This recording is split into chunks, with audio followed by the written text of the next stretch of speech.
নমস্কার, আমি অ্যাস্ট্রোলজার আচার্য পারমিতা। আজকে একটি বিষয়ের ওপর আমি আলোচনা করব। সেটি হলো, অনেকে আমাদেরকে বলেন, দিদি অ্যাস্ট্রোলজি বা ভাগ্য আমরা বিশ্বাস করি না, আমরা কর্মে বিশ্বাসী।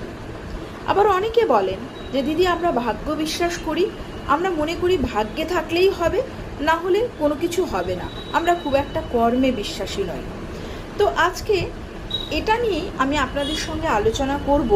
আমি শাস্ত্র ঘেঁটে যেটুকু পেয়েছি সেটুকুর ওপর আমি আলোচনা করব।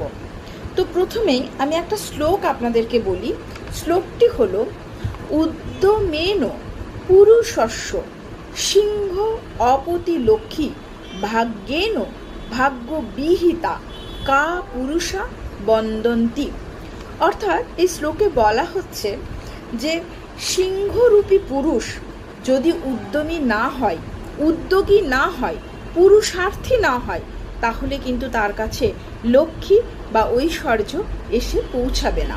অর্থাৎ এই শ্লোকটি কিন্তু কর্মের কথা বলছে, যে কর্মই প্রধান। শ্রীকৃষ্ণ কুন্তিকে বলছেন,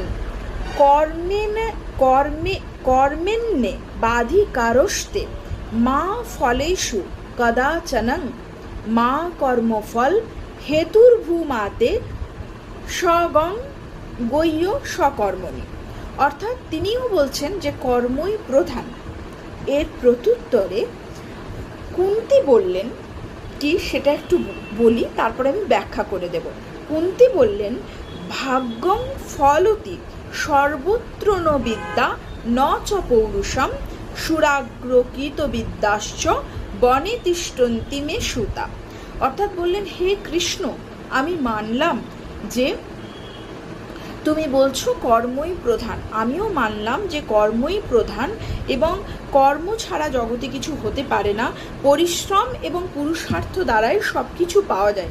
কিন্তু বলো তো, আমার মহাবিদ্যান, বিদ্যানের থেকেও বিদ্যান, মহাবিদ্যান, মহাসুরবীর ভীম, অর্জুন, যুধিষ্ঠির, এরা থাকা সত্ত্বেও কুবুদ্ধি সম্পন্ন দুর্যোধন কেন হস্তিনাপুর শাসন করছেন?